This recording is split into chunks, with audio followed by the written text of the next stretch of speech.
الحمد لله رب العالمين والصلاة والسلام على رسوله سيد المرسلين وعلى آله وصحبه أجمعين. أما بعد فأعوذ بالله من الشيطان الرجيم. بسم الله الرحمن الرحيم. هو الذي بعث في الأميين رسولا منهم يتلو عليهم آياته ويزكيهم ويعلمهم الكتاب والحكمة وإن كانوا من قبل لفي ضلال مبين. وقال رسول الله صلى الله عليه وسلم: أنا محمد وأنا أحمد وأنا الماحي الذي يمحو الله بي الكفر وأنا الحاشر الذي يحشر الناس تحت قدمي وأنا العاقب الذي ليس بعده نبي.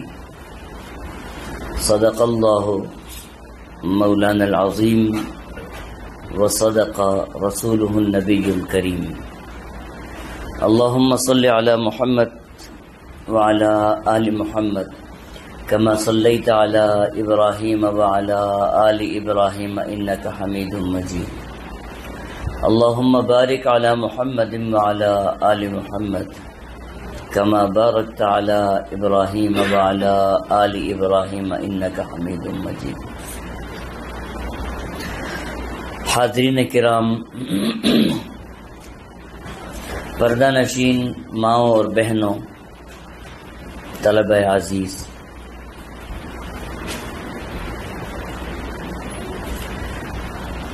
ربیع الاول ہے تو اس تعلق سے سیرت النبی صلی اللہ علیہ وسلم ہی کے عنوان پر بیانات چل رہے ہیں.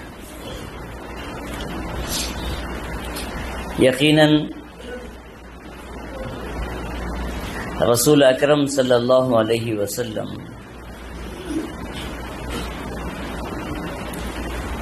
ساری انسانیت کے لیے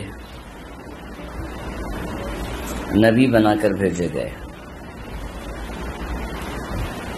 اور آپ نے فرمایا انما بعثت معلما،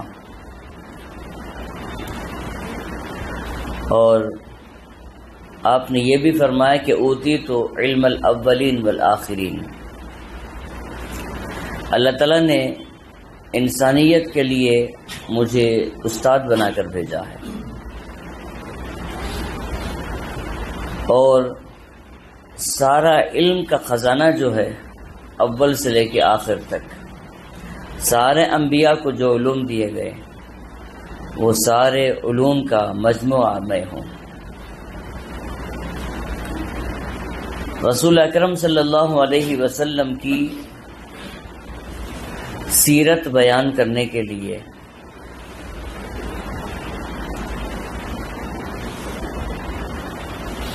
ایک دو مہینے کی ضرورت نہیں ہے، ساری زندگی ہے.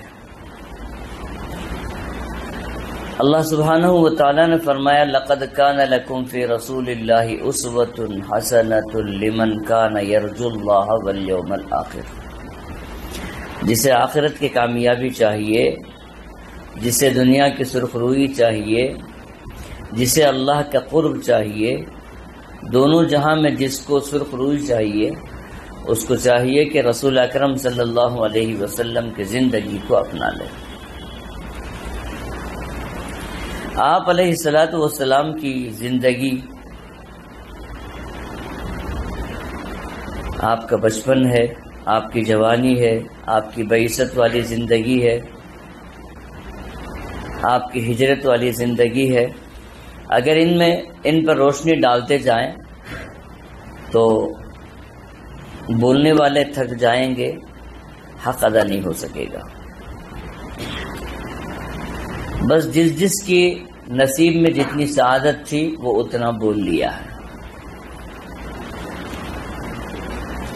اللہ سبحانہ و تعالیٰ نے اپنے متعلق فرمایا وَلَوْ أَنَّ مَا فِي الْأَرْضِ شَجَرَةٌ أَقْلَامٌ وَالْبَحْرُ يَمُدُّهُ مِن بَعْدِ سَبْعَةِ أَبْحُرٍ مَا نَفِدَتْ كَلِمَاتُ اللَّهِ۔ اللہ سبحانہ و تعالیٰ کی تم تعریف کرنے بیٹھو تو سارے درختوں کو اگر قلم بنا لو، سارے دریاؤں کو اگر روشنائی بنا لو، سیاہی بنا لو، پھر لکھنے بیٹھو تو فیصلہ یہ ہوگا کہ قلم ختم ہو جائیں گے، روشنائی سوکھ جائے گی، اللہ کی تعریف ختم نہیں ہو سکے گی۔ تو شاعر بھی تو یہی کہہ رہا ہے کہ لا يمكن الثناء كما كان حقه بعد خدا بزرگ تو یہ قصہ مختصر کہ نبی اللہ آپ کی تعریف کی میں نے بہت کوشش کی ہے، لیکن دنیا کے کسی بھی آدمی کے بارے میں اچھے اچھے قصیدے لکھ کے میں نے سوچا کہ حق ادا کر دیا، لیکن میں جہاں جہاں سے بھی آپ کی زندگی کو لینا چاہا تو آپ کی زندگی کا ایک رخ جو ہے جب اس کے متعلق لکھنے بیٹھا تو دوسرا رخ نے مجھے کھینچا۔ ظفر قطاب قدم ہر کو جا کے مینی گرم، کرشمہ دامن دل میں کشت کے جائیں جاست۔ شاعر کہتا ہے کہ سر سے لے کے پیر تک اگر کوئی خوبصورتی کا مجموعہ ہو جائے تو کر سکتے ہم کیا ہیں؟ ظفر قطاب قدم ہر کو جا کے مینی گرم۔ اگر آنکھ کے متعلق لکھنے بیٹھتے ہیں تو ذہن ہمارا کان کی طرف مائل ہو جاتا ہے، جب کان کی طرف لکھنے بیٹھتے ہیں تو دانتوں کی خوبصورتی کی طرف مائل ہو جاتا ہے، جب دانتوں کے متعلق لکھنے بیٹھتے ہیں تو گیسو کی طرف چلے جاتا ہے۔ ہمارا ذہن ایک طرف نہیں رکتا ہے، کوئی ایک خوبصورتی ہو تو ہم لکھ سکتے ہیں، خوبصورتی کا جب مجموعہ ہے تو کچھ ہوتا نہیں ہے۔ اسی کو شاعر اسلام حسان ابن ثابت رضی اللہ تعالیٰ عنہ نے بڑے بہترین انداز میں فرمایا وَأَحْسَنَ مِنْكَ لَمْ تَرَقَتْ عَيْنِي وَأَجْمَلَ مِنْكَ لَمْ تَلِدِ النِّسَاءُ خُلِقْتَ مُبَرَّأً مِنْ كُلِّ عَيْبٍ كَأَنَّكَ قَدْ خُلِقْتَ كَمَا تَشَاءُ۔ نبی اللہ وَأَحْسَنَ مِنْكَ لَمْ تَرَقَتْ عَيْنِي، آپ کے اندر حسن تو وہ ہے کہ دنیا میں اگر کوئی مثال پیش کرنے جاؤں تو مثال میرے سامنے جچتی ہی نہیں ہے۔ اگر میں کہوں کہ آپ کی خوبصورتی فلاں کی طرح خوبصورت ہے تو فلاں کی طرح کو ہے ہی نہیں فلاں، تو میں کیا بتاؤں؟ یہاں تک کہ اگر چاند سے تشبیہ دینا چاہوں تو چاند بھی تو ویسا خوبصورت نہیں ہے جتنا کہ آپ ہیں۔ وَأَجْمَلَ مِنْكَ لَمْ تَلِدِ النِّسَاءُ، آپ تو اتنے خوبصورت ہیں کہ تاریخ انسانیت میں کوئی ماں ویسا بچہ جنی ہی نہیں، تو میں کیا مثال دے سکتا ہوں۔ خلقت مبرأ من کل عیب، آپ ہر عیب سے ایسے بری پیدا ہوئے ہیں۔ دنیا کے اندر کتنا بھی بڑا باکمال انسان ہو لیکن اس کے اندر کوئی نہ کوئی عیب ہوتی، ساری دنیا مل کر اس کی تعریف بیان کرے، اس کو پوچھو کہ بھائی جیسے دنیا کہہ رہی ہے ویسے تو ہے، تو وہ کہے گا کہ دنیا تو کہہ رہی ہے لیکن میرا حال مجھ سے پوچھو۔ مور کے متعلق دنیا کیا کہتی ہے؟ سب سے خوبصورت پرندہ ہے، اور سارے پرندے مل کے حسرت کی نگاہ سے اس کو دیکھتے ہیں۔ اگر اس سے پوچھو کہ بھائی تیرا کیا حال ہے تو وہ کہتا ہے طاووس را بنقش و نگارے کے ہست خلق تحسی کنند او خجلت زشت پائے خیش۔ مورچل کے بارے میں تو سارے لوگ کہتے ہیں، اس کی تعریف میں زبان سکھا لیتے ہیں، اس کو جا کے پوچھو تو اس کا چہرہ جو ہے پیلا پڑ جاتا ہے۔ جب لوگ اس کی تعریف کرتے ہیں شرمندگی سے وہ اپنے پیر کی طرف جھک جھک کے دیکھتا ہے، اس کے پیر کی عیبدار پیر کو دیکھتا ہے، شرمندگی محسوس کرتا ہے۔ لوگ تو یہ کرتے ہیں، منانم کے مندانم، میری حیثیت میں جانتا ہوں، یہ لوگ کیا جانیں۔ تو ہر انسان کے اندر کوئی نہ کوئی ایک عیب ہوتا ہے۔ حضرت حسان ابن ثابت رضی اللہ تعالیٰ عنہ نے فرمایا خلقت مبرأ من کل عیب، آپ پیدا ہوئے تو آپ کے اندر کوئی عیب تھا ہی نہیں۔ کأنک قد خلقت کما تشاء، میں بہت سوچا، مجھے یوں لگا کہ آپ پیدا ہونے سے پہلے اپنی چاہت سے پیدا ہو گئے ہیں. جیسے کسی آدمی کے ہاتھ میں اپنی خلقت کو دے دیں کہ بھائی تو جیسا پیدا ہونا چاہتا ویسا پیدا ہو جا، تو وہ خوبصورت انداز سے ہر عیب کو پاک کرتا ہوا بہترین سانچے میں ڈھلا کے پیدا ہوتا ہے. ویسے حسان ابن ثابت فرماتے ہیں میں نے عرب کے ہر خوبصورت کو دیکھا، دنیا کو گھوما، ہر خوبصورت کو دیکھا، لیکن ہر ایک کے اندر کوئی نہ کوئی عیب تھا. آپ کی ذات اقدس کو دیکھا تو یوں لگتا ہے کہ اللہ تعالیٰ نے آپ کے سانچے کو آپ کے ہاتھ میں تھما دیا کہ اے پیارے جیسے بننا ویسے بن جا. تو رسول اکرم صلی اللہ علیہ وسلم کے ذات اقدس کو دیکھیں تو بے عیب، آپ کی زندگی کو دیکھیں تو بے عیب. رسول اکرم صلی اللہ علیہ وسلم مبعوث بھی ہوئے تو کس شان سے. سیدنا موسیٰ علیہ السلام مبعوث ہوئے ہیں اور اللہ تعالیٰ سے پوچھ رہے ہیں کہ یا اللہ فرعون کے دربار میں جانے کا تو حکم ہوا ہے، اگر فرعون مجھ سے پوچھ لیں کہ تمہارے نبی ہونے کی کیا دلیل ہے تو میں کیا بتاؤں. تو اللہ تعالیٰ نے فرمایا القی عصاک، اپنے عصے کو میں معجزہ بنا رہا ہوں، اس کے دربار میں جاؤ اور اس عصے کو نیچے ڈالو، اژدھا بن جائے گا، اور اپنے گریبان میں ہاتھ کو داخل کرو، وہ ید بیضا بن جائے گا، اور اس سے کہو کہ اگر میری نبوت کو ماننا ہو تو میرے معجزے کو دیکھو. سیدنا داؤد علیہ السلام نے پوچھا کہ یا اللہ میری نبوت کے لیے کیا دلیل ہے، کیا معجزہ آپ مجھے دیں گے، قوم کے سامنے میں کیا کہوں. تو اللہ سبحانہ و تعالیٰ نے فرمایا کہ یہ وہ زمانہ ہے کہ لوگ پتھر توڑنے کے لیے جد و جہد کرتے ہیں. لوہا جو ہے ہر ایک انسان کی طاقت سے باہر ہے، اس کے لیے تو اوزار کی ضرورت پڑتی ہے. آپ جو ہے ایک نحیف انسان ہے، کمزور انسان ہے، اور بنے جچے انسان ہے، شہزادہ ٹائپ کے انسان ہے. آپ جا کے لوہے کو اپنے ہاتھ سے موم بنا دیتا ہوں، موم کی طرح اس کو گھما کے دکھا دو کہ اگر تم میں ہو سکتا ہے تو یہ کرو. اللہ تعالیٰ نے مجھے نبی بنا کر بھیجا ہے، تمہارے درمیان تو یہ معجزہ دیا ہے، میں لوہا کو موم بنا لیتا ہوں. سیدنا سلیمان علیہ السلام نے پوچھا یا اللہ میں کیا کروں. اللہ سبحانہ و تعالیٰ نے فرمایا کہ یہ ساری کائنات کو آپ کے ہاتھ میں دے دیتا ہوں. آپ پرندوں کو بھی بلاؤ، اس سے بات کرو، ان کی زبان ان کی بولی آپ جانتے ہیں، لوگوں کے سامنے بتاؤ کہ یہ جانور کیا کہہ رہا ہے، وہ جانور کیا کہہ رہا ہے. اور شیاطین الانس والجان ساروں کو آپ کے قابو میں کر دیتا ہوں. ساروں کے قابو کر دینے کے بعد یہ ساری چیزوں کو آپ بتاؤ لوگوں کے سامنے کہ میں نبی ہوں، تو اللہ تعالیٰ نے مجھے معجزہ دیا ہے. حضرت سیدنا عیسیٰ علیہ السلام نے پوچھا کہ یا اللہ میں کیا. تو اللہ سبحانہ و تعالیٰ نے فرمایا نبی اللہ تم جو ہے مٹی کو اٹھا لو اور پرندہ بناؤ اور اس پہ پھونکو اور اس کو اڑا دو تو وہ زندہ ہو کے اڑ جائے گا، قوم دیکھے گی. اور وہ دورہ ایسا تھا کہ حکما جو ہے بڑے بڑے مرضوں کا علاج کرتے تھے، بڑی بڑی بیماریوں کی دوائی جانتے تھے. اللہ تعالیٰ نے سیدنا عیسیٰ کو فرمایا تم ایسی دوائی لے کے جاؤ کہ حکیم بھی رہیں تو مجبور ہو جائیں. جس کے سر بال نہ ہو کوئی علاج نہیں کر سکتا ہے، جو ماں کے پیٹ سے اندھا پیدا ہو جائے کوئی علاج نہیں کر سکتا ہے. آپ جاؤ اور جس کو کوڑ کا مرض ہو جائے کوئی علاج نہیں ہو سکتا ہے، جو جزامی ہو علاج نہیں ہو سکتا ہے.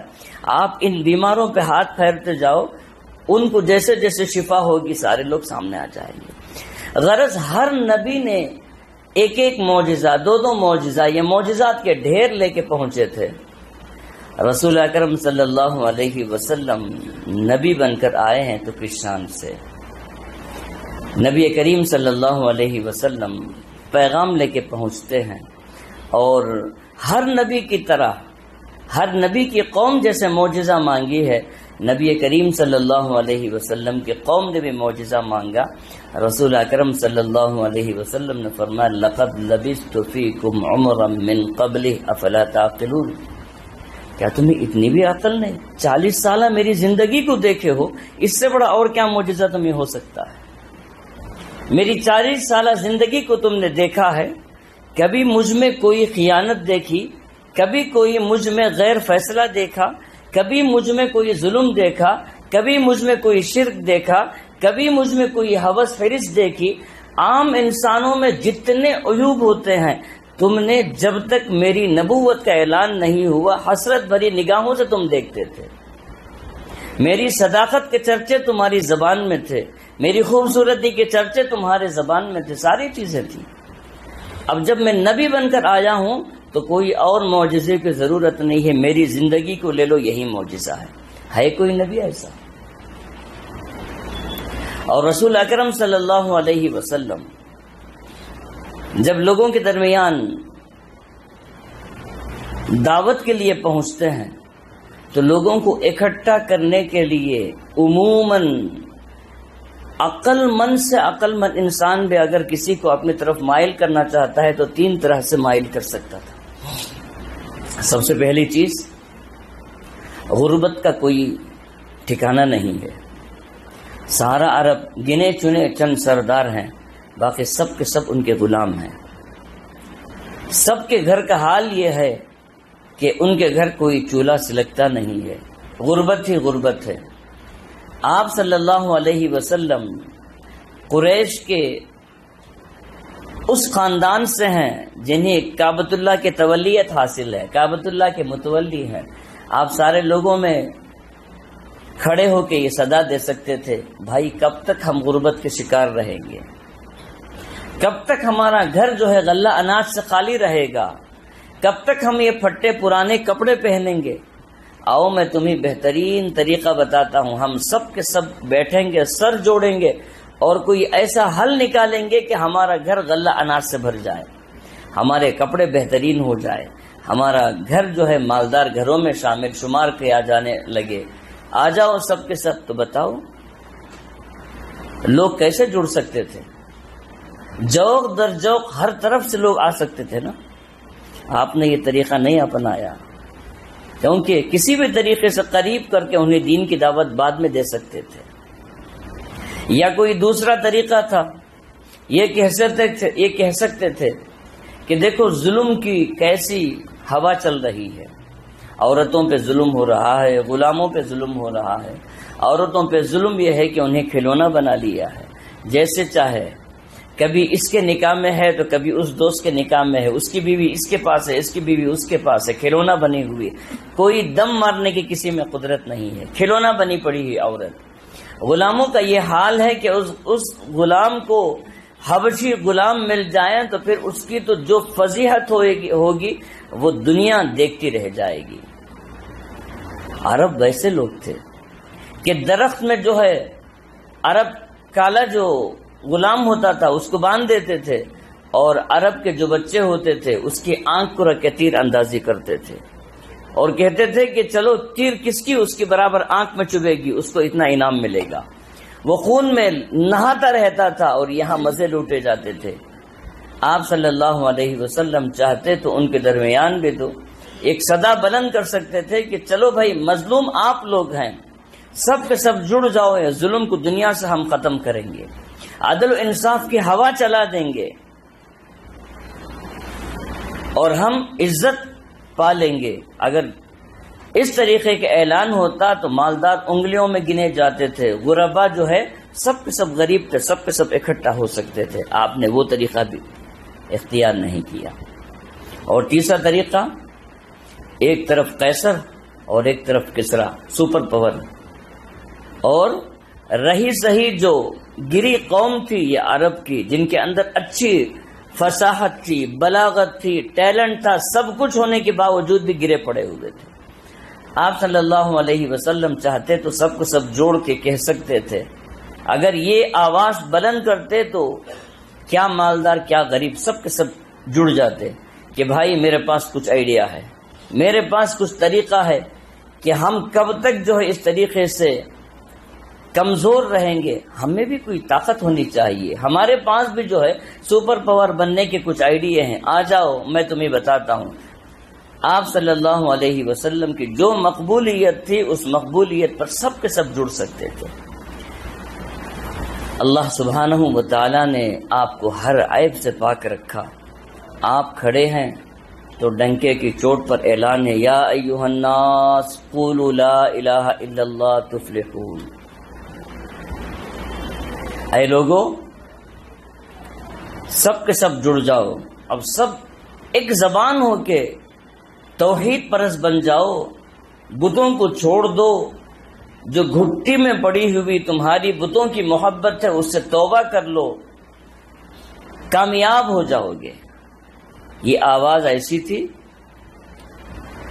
کہ جتنے ہمدرد تھے، جتنے اپنے تھے، سب غیر بن گئے، سب کے سب دشمن بن گئے۔ اللہ تعالیٰ کا حکم ہوا فاستقم کما امرت، اے نبی علیہ الصلاۃ والسلام آپ استقامت سے اسی اعلان کو لوگوں کے درمیان کرتے رہیے، آپ کی استقامت آپ کو کامیاب کر دے گی۔ رسول اکرم صلی اللہ علیہ وسلم نے جو بات ہے اس حقیقت کو لوگوں کے سامنے پیش فرمایا، اور پھر دوسری چیز آپ نے اپنی زندگی کو لوگوں کے سامنے نمونہ بنایا۔ مثال لے لیجیے، میاں بیوی ہوتے ہیں، جب میاں بیوی ہوتے ہیں تو کتنے راز کی باتیں ہوتی ہیں۔ رازداری میں شوہر اپنی بیوی سے کہتا ہے، بیوی اپنے شوہر سے کہتی ہے کہ ہم نے جو کچھ بھی رات بھر قلعے خریدے ہیں، رات بھر ہم نے جتنے بھی باتیں کہی ہیں، جتنے بھی ڈینگے ماری ہیں، یہ چار دیواری سے باہر جانے نہ پائے، نہ آپ کے والدین کو خبر ہو، نہ ہمارے والدین کو خبر ہو، نہ لوگوں میں یہ بات کو واقع کیا جائے، بالکل ہم چھپ کر بات کریں گے۔ یا جب جو دوست ہوتے ہیں، انتہا درجے کے دو دوست اگر مل جائیں تو دوستوں کے درمیان جو بات ہوتی ہے وہ بیوی سے بھی مخفی ہوتی ہے۔ دوست آپس میں بندھن باندھ لیتے ہیں کہ تیرا راز میں فاش نہیں کروں گا، میرا راز تو فاش نہ کرے۔ رسول اکرم صلی اللہ علیہ وسلم کی شان دیکھیے کہ آپ اپنی بیویوں سے کہہ رہے ہیں جیسے میں رات میں تمہارے ساتھ رہتا ہوں، دن جیسے تمہارے ساتھ گزارتا ہوں، اپنی ساری سہیلیوں میں اس کو عام کرو۔ میری ہر رات والی زندگی بھی امت کے سامنے آ جائے، میری دن والی زندگی بھی سامنے آ جائے، کوئی چیز چھپی ہوئی نہ رہے۔ میں بیویوں کے ساتھ کیسے رہتا ہوں، گھر میں رہتا ہوں تو کس شان سے رہتا ہوں، میری ادائیں کیسی کیسی ہوتی ہے، میں گھر میں داخل ہوتا ہوں تو کیسے رہتا ہوں، باہر نکلتا ہوں تو کیسے رہتا ہوں، کپڑے پہنتا ہوں تو کیسے پہنتا ہوں، جوتے پہنتا ہوں تو کیسے پہنتا ہوں، اگر جھاڑو لگاتا ہوں تو کیسے جھاڑو لگاتا ہوں، آٹا گوندتا ہوں تو کیسے آٹا گوندتا ہوں، اور بیویوں کی دل بہلائی کے لیے دوڑ لگاتا ہوں تو کیسے دوڑ لگاتا ہوں۔ ساری چیزوں کو کوئی چیز مخفی نہ رہے، ساری چیز لوگوں کے سامنے کر دو۔ کوشش کریں کہ ہماری زندگی بھی ایسے بنے کہ ہماری زندگی کا کوئی شعبہ ایسا نہ ہو کہ اگر باہر ہو تو ہمارے لیے شرمندگی کا باعث بن جائے۔ تو رسول اکرم صلی اللہ علیہ وسلم اپنی اس پاکیزہ زندگی کے ساتھ سب سے پہلے اگر کوئی چیز نہ مانے گی تو وہ بیوی نہ مانے گی، اگر نہ مانے گا تو بیٹا نہ مانے گا، نہ مانے گا تو دوست نہ مانے گا۔ رسول اکرم صلی اللہ علیہ وسلم غار حرا سے تشریف لاتے ہیں، یا ایھا المزمل قم فانذر وربک فکبر وثیابک فطہر والرجز فاہجر۔ آپ ادھر پڑھتے جا رہے ہیں، سب سے پہلے متاثر ہونے والی بے عیب زندگی جس شوہر کی ہو اس بیوی کے کیا کہنے، سب سے پہلے وہ متاثر ہو رہی ہے، وہ ہاتھ لمبا کر رہی ہے کہ یہ مبارک دین میں بھی داخل ہونا چاہتی ہوں۔ ادھر بیٹا ہے، منہ بولا بیٹا ہے، تربیت یافتہ بیٹا سیدنا علی کرم اللہ وجہ، ابھی 9 سال کی عمر ہے، ان کے سامنے یہ دین پیش کیا گیا۔ انہوں نے کہا کہ مجھے اپنی عمر کا کوئی حساب نہیں ہے، اس عمر میں تو کوئی صحیح فیصلہ نہیں لے سکتا ہے، لیکن اللہ سبحانہ و تعالیٰ نے مجھ میں وہ کمال دیا ہے کہ میں ہاتھ لمبا کرتا ہوں، مجھے بھی اپنا حلقے میں لے لیجئے۔ غلام جو ہوتا ہے وہ غلام کبھی اپنا مالک کا مخلص نہیں بن سکتا ہے، وہ تو ٹکوں میں بکا ہوا انسان ہے، کبھی بھی اپنے مالک کا برا ہی چاہے گا، وہ کب مالک کا اچھا چاہ سکتا ہے۔ لیکن حضرت زید رضی اللہ تعالیٰ عنہ کے سامنے یہ دین پیش کیا گیا تو انہوں نے فرمایا کہ میں اپنے ماں ہو، اپنے باپ ہو، اپنے گھٹی میں پڑے ہوئے دین کو سب کو خیر بات کرتے ہوئے آپ کے ہاتھ میں ہاتھ دے رہا ہوں۔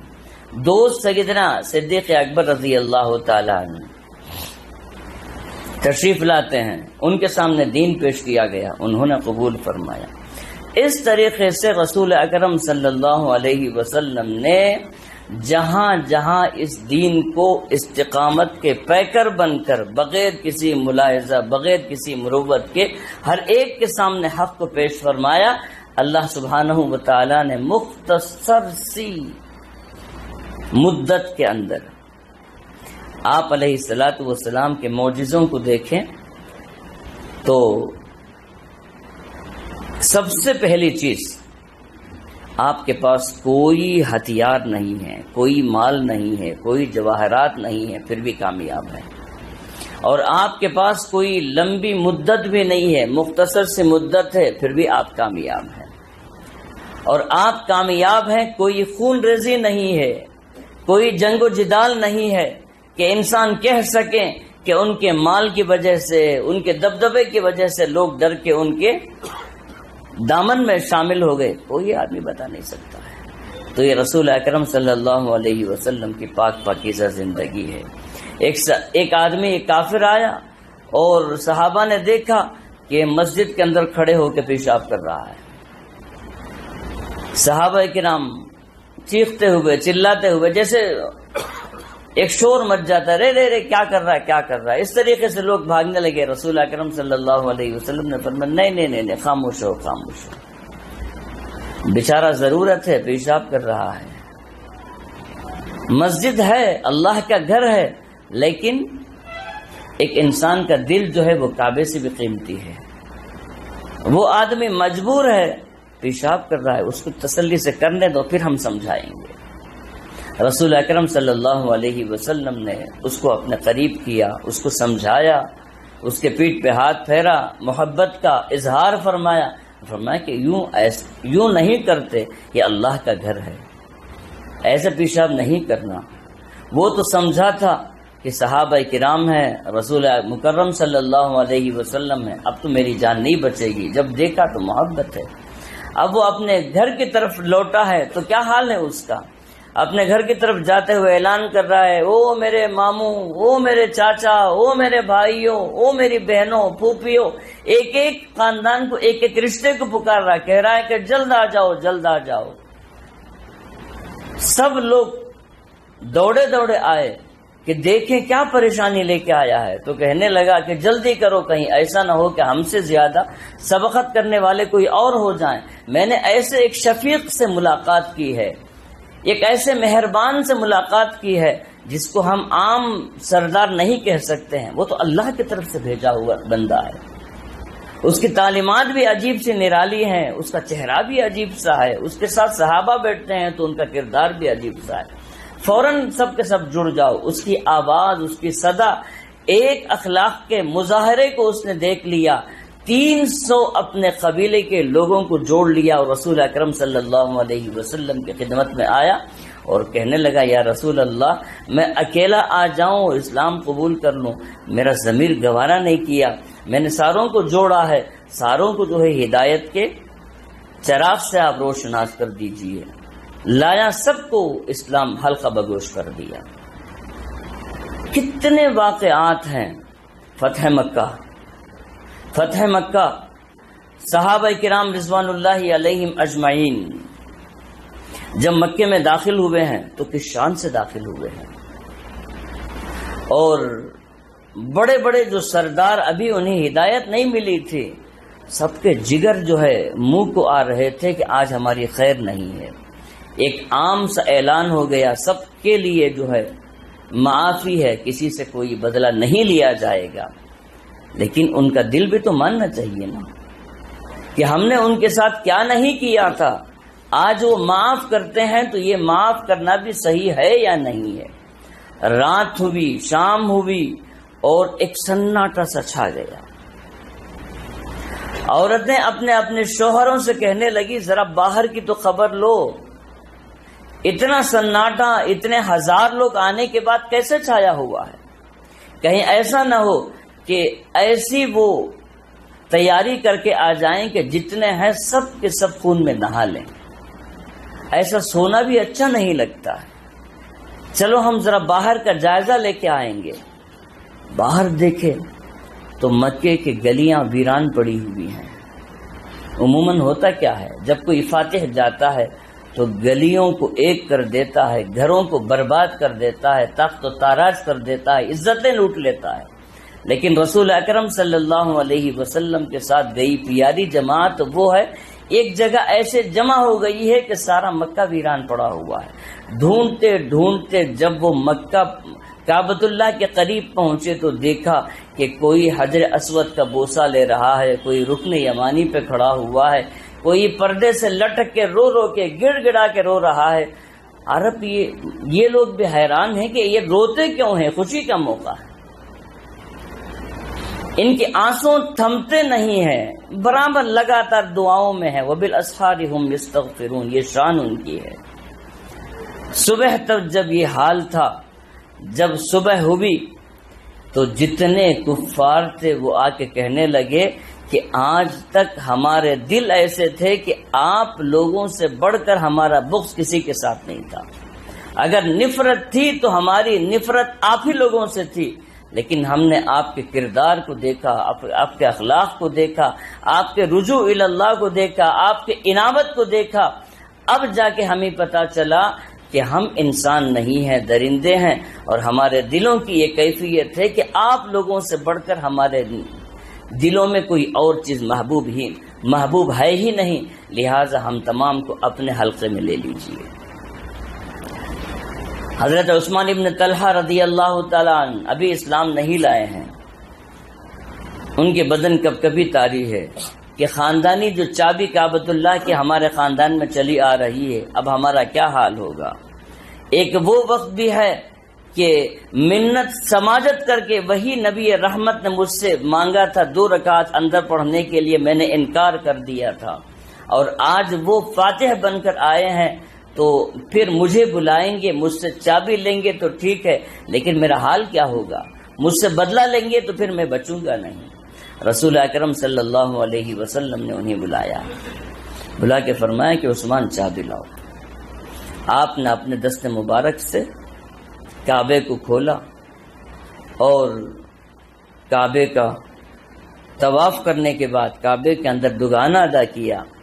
ہر صحابی منتظر تھا کہ آپ صلی اللہ علیہ وسلم نے کسی کو گورنر بنایا، کسی کو امیر بنایا، کسی کو مشیر بنایا، سب کچھ ہے۔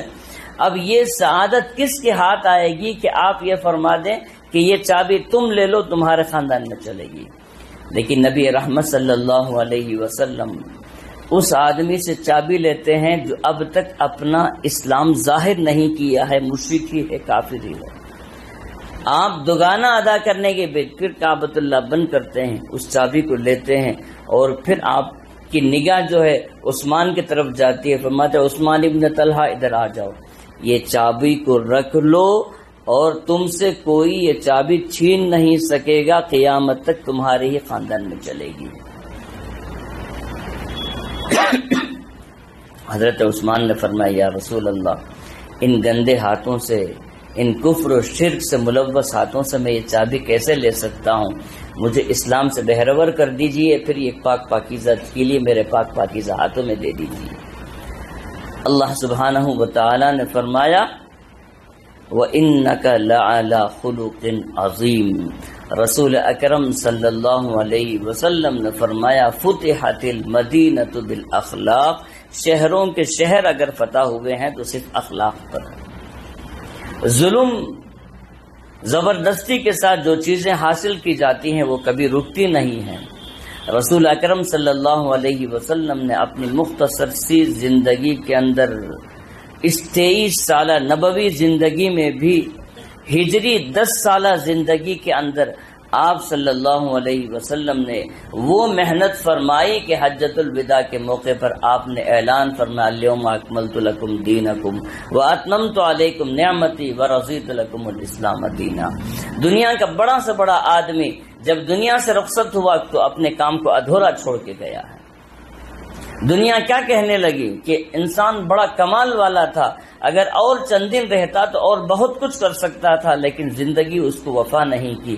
لیکن رسول اکرم صلی اللہ علیہ وسلم اتنا بڑا مشن لانے کے بعد آپ نے مختصر سی اس نبوی زندگی کو مکمل کرتے ہوئے آپ نے فرمایا الیوم اکملت لکم دینکم، جو دین دینا تھا وہ میں نے مکمل کر کے تمہارے حوالے کر دیا۔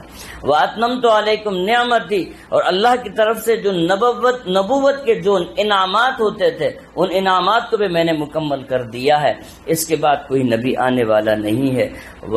ورضیت لکم الاسلام دینا، اور پھر جو دین تمہیں مل گیا ہے قیامت تک کوئی اور دین نہیں ہے، اسی میں تمہارے لیے خیر ہے، یہی تمہارے لیے ہدایت ہے۔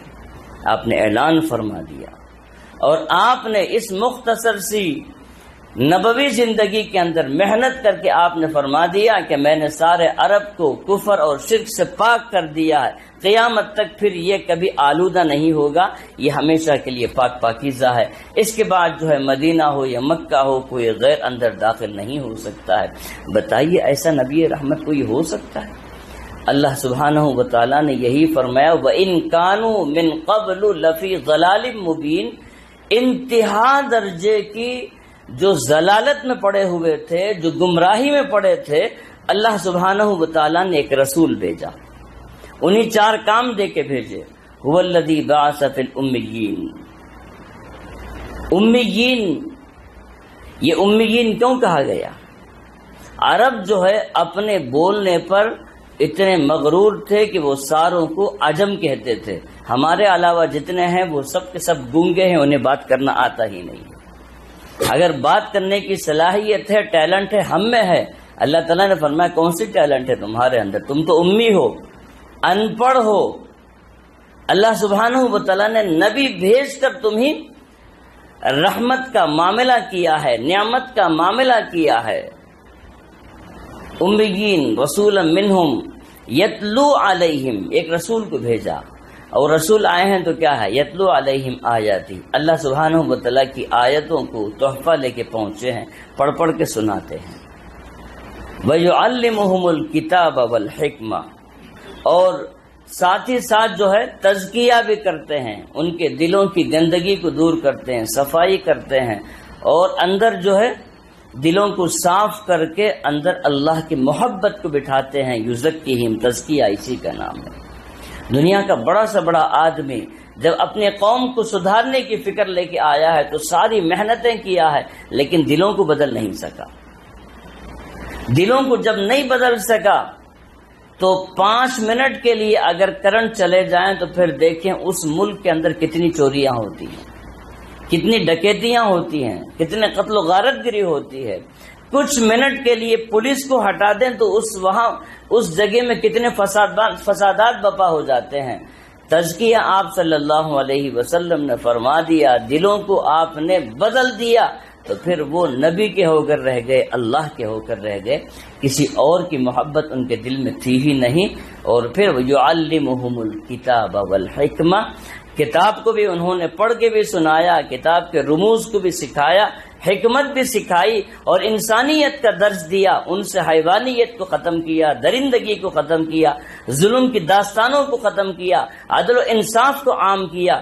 ایسی حالت ہے کہ سیدنا عمر فاروق رضی اللہ تعالی عنہ کے زمانے میں ایک عورت جو ہے یمن سے مدینے کی طرف چل کے آئی، یمن سے مدینے کی طرف چل کے آئی۔ بڑے بڑے قافلے جو ہے جب آتے تھے تو راستے میں لٹ جاتے تھے، چوروں کے حوالے ہو جاتے تھے، ڈاکوؤں کے حوالے ہو جاتے تھے، یا مال لٹ جاتا یا جانیں تلف ہو جاتی تھی۔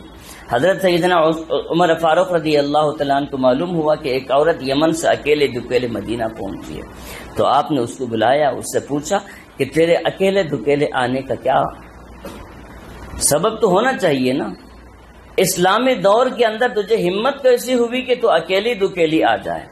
کیا کوئی اسلام کا تیرے اوپر کوئی حکم نافذ نہیں تھا کہ ایک جان جوان عورت اکیلی دکیلی سفر کریں؟ تو اس نے کہا حضور والا میری مجبوری تھی، میرا کوئی محرم تھا ہی نہیں، اور میری شادی بھی نہیں ہے، اب میں اپنے ساتھ لوں تو کسے لوں؟ میرا محرم نہیں ہے، اس کا مطلب یہ ہے کہ ماموں، چچا، بھائی کوئی میرا نہیں ہے، اور میری شادی بھی نہیں ہوئی ہے کہ شوہر نہیں ہے، میں اپنا کسے سمجھوں، لہٰذا میں اکیلی دکیلی ہی سفر کرتے آ گئی۔ تو حضرت سیدنا عمر فاروق نے دوسرا سوال کیا، اچھا یہ تو بتا کہ ملک یمن سے لے کے مدینے تک راستے کو تو نے کیسے پایا؟ ہزاروں لوگوں سے تجھے ملنا ہوا ہوگا، کئی سو شہروں سے اور وادیوں سے، اسی طریقے سے دیہاتوں سے گزرنا ہوا ہوگا، تو نے راستے کو کیسے دیکھا؟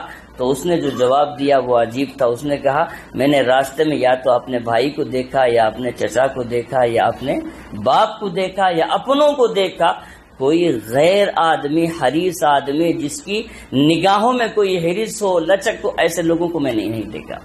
مطلب یہ ہے کہ جتنے بھی تھے سب کے سب مومن بندے تھے، اللہ کے خاص بندے تھے، کسی نے میری طرف نگاہ اٹھا کر تک نہیں دیکھی۔ تو رسول اکرم صلی اللہ علیہ وسلم کی محنتوں کا وہ ثمرہ تھا۔ آپ علیہ الصلاۃ والسلام کی تعلیمات کو اگر ہم اپنی زندگی میں لائیں تو ضرور وہ ساری چیزیں ہمارے اندر پیدا ہو سکتی ہیں۔ پھر سے دل مردہ دل نہیں ہے اسے کر زندہ دوبارہ، دل مردہ دل نہیں ہے اسے کر زندہ دوبارہ، یہی ہے امتوں کے مرض کہن کا چارہ۔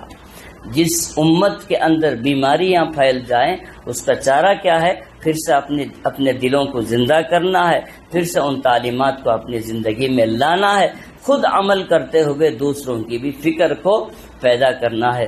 اللہ تعالیٰ سے دعا ہے کہ نیک توفیق عطا فرمائے۔ وآخر دعوانا الحمدللہ رب العالمین۔ یا رب صلی وسلم دائما ابدا علی حبیبک خیر الخلق کلہم، اللہم انت السلام ومنک السلام، تبارکت ربنا وتعالیت یا ذا الجلال والاکرام، اللہم لا مانع لما اعطیت ولا معطی لما منعت ولا راد لما قضیت ولا ينفع ذا الجد منک الجد یا رب العالمین۔ سبحان اللہ وبحمدہ عدد خلقہ وزنۃ عرشہ ورضا نفسہ ومداد کلماتہ، ربنا آتنا فی الدنیا حسنہ وفی الآخرۃ حسنہ وقنا عذاب النار۔ الہ العالمین تو قاضی الحاجات ہے، ہم محتاج ہیں، ہمارے گناہوں کو معاف فرما، ہماری خطاؤں سے درگزر فرما، صغیرہ کبیرہ جانے انجانے سارے گناہوں کو معاف فرما۔ یا اللہ ہم خطا کار ہیں، سیاہ کار ہیں، بندے ہیں، الہ العالمین معاف فرما دے۔ اے اللہ ہمارے گناہوں کو معاف فرما دے۔ اے اللہ ہم نے توبہ کی ہے، بار بار توبے کو توڑا ہے۔ اے اللہ تیری رحمت بھی تو بڑی وسیع ہے، اے اللہ تیری رحمت بھی تو بڑی وسیع ہے۔ اے اللہ ارحم الراحمین، 100 بار بھی اگر توڑ دیں پھر تیرے دربار توبہ کریں، ضرور تو اس کی لاج رکھ لیتا ہے، توبہ کرنے والوں کو پسند کرتا ہے۔ اے اللہ ہم گناہ نہیں کریں گے، اے اللہ تیری نافرمانی نہیں کریں گے، اے اللہ تیرے نبی رحمت صلی اللہ علیہ وسلم کی سنتوں کی پامالی نہیں کریں گے۔ اے اللہ ہم ظلوم و جہول بندے ہیں، اگر ہم سے توبہ ٹوٹ جائیں، گناہ ہو جائیں تو پھر سے ہم توبہ کریں گے۔ اے اللہ توبے کی توفیق عطا فرما، اے اللہ مانگنے کی صلاحیت نصیب فرما، اے اللہ ارحم الراحمین مانگنے کا ڈھنگ نصیب فرما۔ اے اللہ اپنا بنا لے، اے اللہ اپنا بنا لے، یا اللہ اپنا بنا لے۔ اے اللہ تیری رضا نصیب فرما، تیرے حبیب صلی اللہ علیہ وسلم کی رضا نصیب فرما۔ اے اللہ تیری محبت نصیب فرما، تیرے حبیب صلی اللہ علیہ وسلم کی محبت نصیب فرما۔ اے اللہ امت کا درد نصیب فرما، امت کے حق میں دعائیں مانگنے کی توفیق عطا فرما۔ اے اللہ آخری پہر اٹھ کر الہ العالمین تیرے دربار 2-4 بوند ٹپکانے کی توفیق عطا فرما۔ اے اللہ ارحم الراحمین تیرے دربار استغفار کرنے کی توفیق عطا فرما۔ اے اللہ زندگی تو ہماری گناہوں میں گزر ہی رہی ہے، اے اللہ ہمارے اوقات تو ضائع ہو ہی رہے ہیں۔ اے اللہ ارحم الراحمین، اے اللہ ارحم الراحمین اس احساس ضیاء ہمارے اندر پیدا فرما دے۔ اے اللہ احساس ضیاء کو ہمارے اندر پیدا فرما دے، سنبھلنا نصیب فرما دے۔ اے اللہ دامن بچا بچا کر زندگی گزارنا نصیب فرما دے۔ اے اللہ والوں کا دامن تھام کر زندگی گزارنا نصیب فرما دے۔ اے اللہ ارحم الراحمین شیطان کے چنگل سے ہمیں چھڑا لے، اے اللہ شیطان کے چنگل سے چھڑا لے۔ اے اللہ نفس کے مکر و فریب سے اے اللہ ہمیں بچا لے۔ اے اللہ نفس و شیطان کی الہ العالمین مکر و فریب سے ہمیں بچا لے۔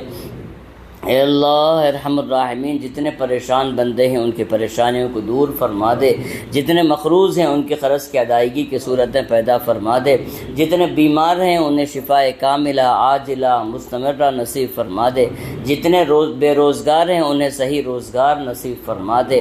اے اللہ ارحم الراحمین، اے اللہ ارحم الراحمین، جو کورٹ کچہری کے مسئلوں میں پھنسے ہوئے ہیں اے اللہ ارحم الراحمین ان کی کامیابی کے فیصلے فرما دے۔